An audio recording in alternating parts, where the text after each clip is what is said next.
A long time ago, the place we now call Mochongoi was just forest, dense forest. Part of a big belt with Marmonette and Ol Arabel. That place was very rich, full of wild animals, trees with medicine, and springs that never used to dry, even during dry season. For many years, no one was really staying there permanently. Only a few people came in once in a while. Hunters, herders, and those who were harvesting honey. Then the Mzungu came during colonial times. They took most of the land and called it protected forest or ranches. They pushed out the local people, especially the pastoralists like the Tugen, Ilshamos, and Pokot. People had no say. You just wake up and find the place fenced off. After we got independence, the Kenyan government said they want to help people who had no land, people who had been pushed away. So in the late 1980s, they looked at that side of Mochongoi and said people can be settled there. That's how the Mochongoi settlement scheme came to start. People came from all corners of the country. Most of them were small-scale farmers or herders. Many had been moved from Nakuru, Laikipia, Kericho, and Bomet. Others had been removed from Mau Forest, Old Jororok, and even some colonial farms. It became a mix of tribes. You'd find Kipsigis, Tugen, Kikuyu, Okiek, Luhya, some Pokot, even Nandi here and there. It became a rich mix. Culture, language, skills, you could see diversity. But also sometimes there were small frictions. Issues of land, grazing space, politics. You know how those things go when people come from different backgrounds.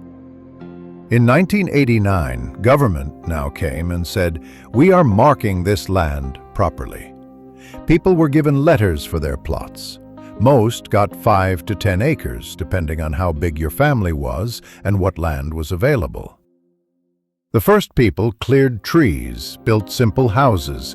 Some just used mabati or grass and started planting food.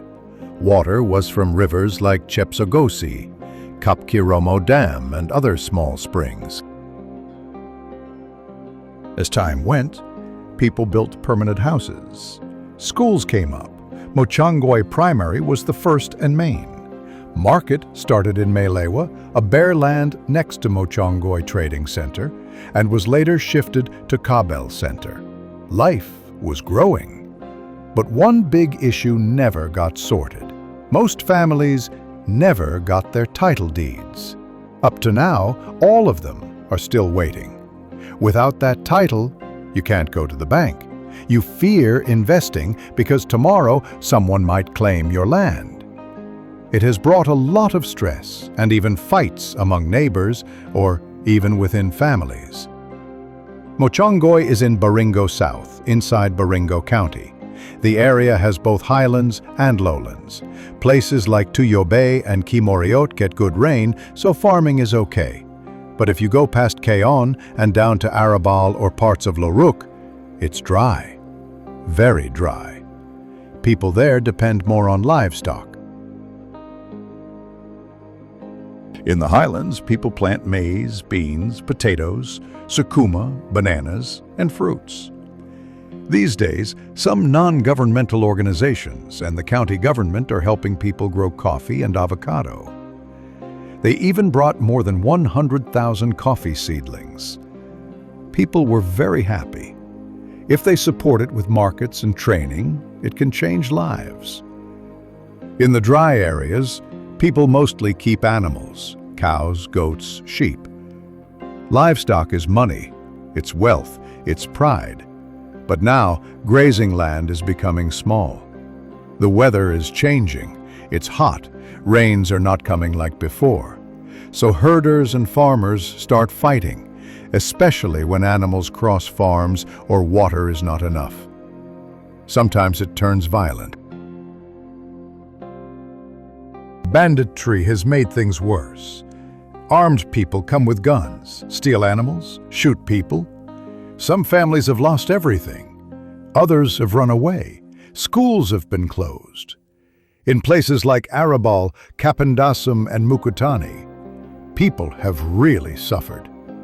Some say the attackers are from neighboring areas and they are heavily armed. Government takes long to respond. People feel like they are alone. But even with all these problems, the people of Mochongoi are hardworking.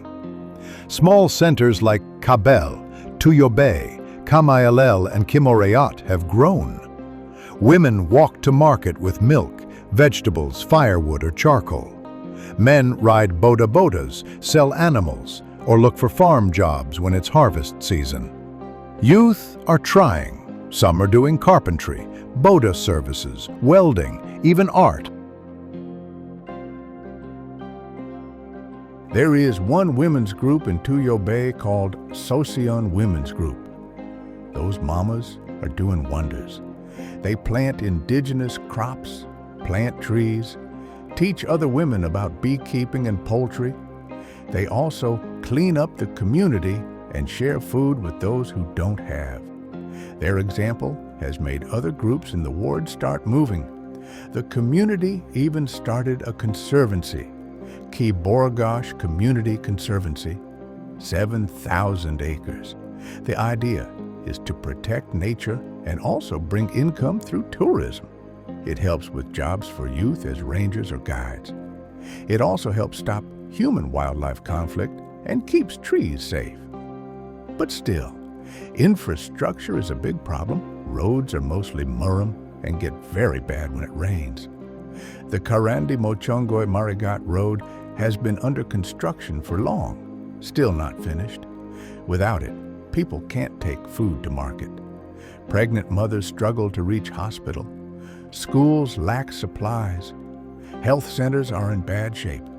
Most have no electricity, no equipment, and very few staff. In Tuyobe, the clinic has no running water. Patients buy medicine from far towns. Water itself is a big issue. During dry season, families fetch water from dry rivers or walk many kilometers to boreholes. Some schools only depend on rainwater tanks. When they dry up, there is nothing. The weather has really changed. Rains come late or don't come at all. Crops fail. People go hungry. Sometimes food aid comes from county or Red Cross, but it's not enough.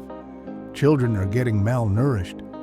Still, the community is not giving up. People are now trying climate-smart farming like terracing, intercropping, agroforestry, and using compost.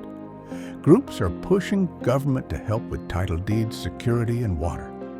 Churches and mosques are also helping, especially with orphans and widows. There is a mama called Mama Kiprop. She stays up in the hills. Every morning she wakes up early, lights her 3-stone fire, makes tea, feeds chickens, checks her bananas and coffee seedlings. Her husband looks after their goats. They got that land in the early 90s. It's good land, but without a title, they are not safe. Her children walk 5 kilometers to school. When it rains, floods block the road. When it's dry, they buy water from a donkey cart. But Mama Kiprop has hope. She is part of Tuyobe Women's Group. They recently started selling honey and planted 50 avocado trees on community land. Her firstborn daughter wants to be a nurse. Her lastborn is learning carpentry from a neighbor. Mama says if the road is finished, if they get water tanks, if the school improves, life will be better. Other people around her feel the same. They don't want free things. They want opportunity. Peace, schools, clinics, water.